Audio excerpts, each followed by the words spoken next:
Di episode kali ini kita dapat penelpon dari Jawa Timur. Dia salah satu distributor yang sudah besar, karyawannya 20, dia punya armada kurang lebih di atas 5, di bawah 10 kendaraan. Bisa terbayang kan apa pembicaraan kita? Pembicaraan kita tidak jauh dari bisnis telur. Ikuti pembicaraan ini supaya bisa teman-teman kita berbagi dan apa menjadi nilainya.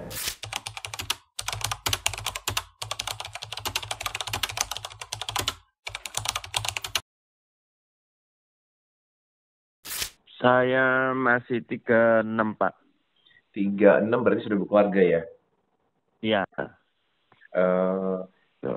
Berarti Mas kerja di distributor atau memang sudah mandiri jadi agennya? Oh, enggak. Saya ownernya distributor, Pak. Saya punya usaha distributor. Awalnya ya namanya distributor kan macam-macam, Pak. Ada kita pegang popok, juga ada baterai pun ada, snack ada. Ini salah satu pola penduduk kita dan saya harus belajar. Belajarnya apa? Di beberapa orang yang mungkin dari luar negeri kalau menanyakan hal yang pribadi itu seolah-olah agak menyinggung. Sementara pertanyaan kita di sosial selalu yang ditanya berapa umur, sudah nikah belum, dan itu kadang-kadang sensitif dan bisa melukai. Gimana kalau dia belum menikah dan dia sudah menikah atau dia belum punya anak? Ya sudah, kita fokus ke bisnis. Ini hanya berbagi bagaimana pola perilaku konsumen atau sosial di masyarakat kita. Nah, ini saya kebetulan sekarang lagi mikirin potensi yang yang kebetulan mungkin belum kesentuh ya di kota saya, yaitu sektor horeca, gitu, Pak. Gitu. Jadi maksudnya belum kesentuh itu mereka ini saya lihat horeca ini saya lihat kan belanjanya kan masih manual, Pak. Masih nggak one stop one stop shopping mungkin ya, gitu, Pak. Nah, itu yang mau saya isi. Kebetulan dengan saya membawa nama brand salah satu merek ternama yang saya mau masukkan ke channel-channel horeca, gitu, Pak. Jadi sekalian saya mau nambah muatan, intinya gitu sih, Pak. Nah, sebelum lagi lanjut, ini saya stop dulu karena ada istilah kata horeca. Ada istilah kata lagi DIY. Banyak istilah-istilah yang jadi kita belajar. Jadi jangan takut, kalaupun kamu salah dan malu, bukan berarti kamu jadi harus kecewa. Karena belajarlah dan banyak istilah-istilah yang sekarang di dunia bisnis selalu berkembang. Yuk, kita lanjut lagi ya. Sebelumnya tadi sudah tahu kan ada kata horeca. Horeca adalah hotel dan restoran dan kafe. Dan banyak istilah-istilah nanti yang kita akan bagi ke teman-teman dan saya juga akan belajar dari konten-konten orang. Sebenarnya sekarang yang sudah berjalan usahanya Mas Reja itu omset atau kliennya itu ada berapa? Kalau omset udah 1 M lebih sih, Pak. Tapi nggak ada hubungannya dengan bisnis horeca ini, Pak, ya. Lebih besar di mana Mas Rejanya? Oh ya, non horeca. Nah, di antaranya produk snack itu kan ada toko kelontong ya, Pak, ya. Nah, itu makanya sekalian aja. Jadi di toko kelontong itu mungkin ada yang saya jualan snack, Pak, ya. Di toko saya mungkin ada juga yang jualan telur gitu, Pak. Itu yang sekalian mau saya isi. Berarti Mas Reja ada karyawan berapa? Saya ada karyawan 20, Pak. Mungkin kelebihan saya nanti di service level, Pak. Service level kiriman mungkin ya.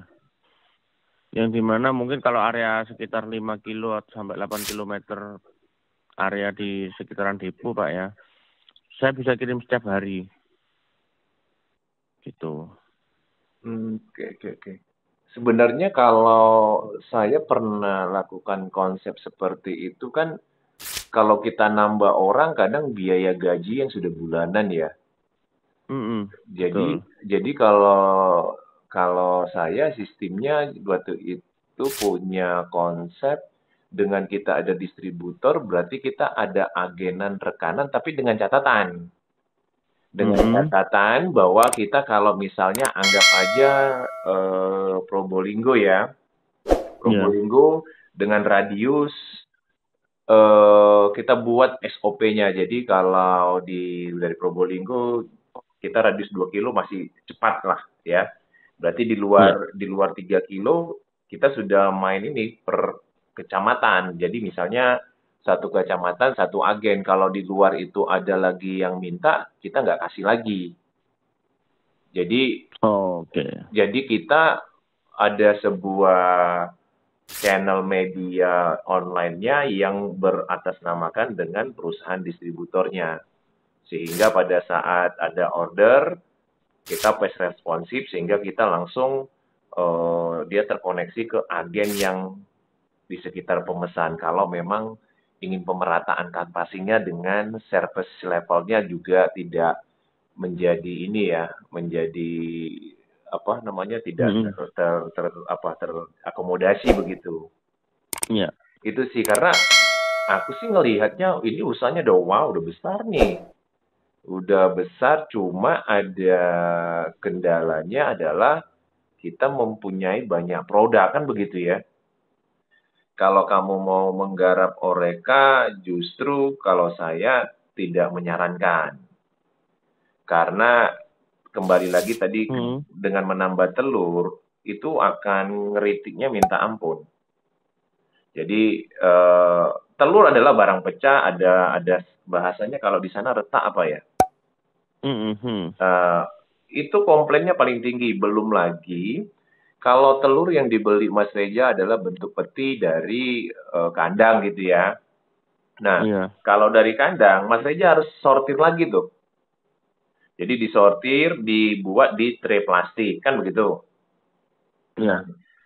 Dibuat di tray plastik, pada saat kita milih, pada saat kita milih itu ada sentetnya. Nah, pada saat kita sentet sortir, nanti akan lebih, ketahuannya lebih banyak. Jadi dalam satu peti bisa 5 atau 10, atau bisa bakal lebih dari itu. Karena ya kembali lagi tingkat moodnya si karyawan. Karena kan kita harus jujur ya, SDM di tingkat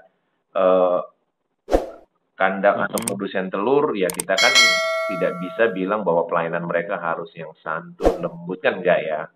Karena kadang-kadang pada saat naik dari kandang, nah itu kita ini salah satu kendalanya. Terima kasih Mas Reja sudah berbagi.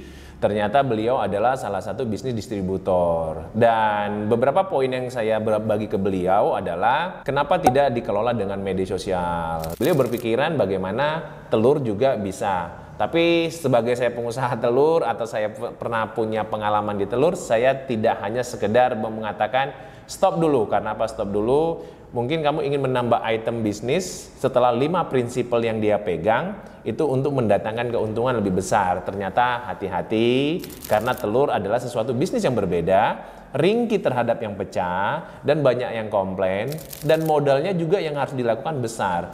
Pelajaran yang mau kita ambil, kalau kamu sudah usaha lebih dari 3 tahun dan usahanya adalah di barang-barang seperti 5 prinsipal tadi distributor, fokus aja di situ. Yang tadi awalnya konvensional, canvassing, yuk kamu buka sekarang online-nya. Supaya apa? Supaya membantu pedagang-pedagang yang menjadi mitramu. Karena kelemahan orang sekarang adalah bukan modalnya yang dibutuhkan, tapi bagaimana meningkatkan pendapatan.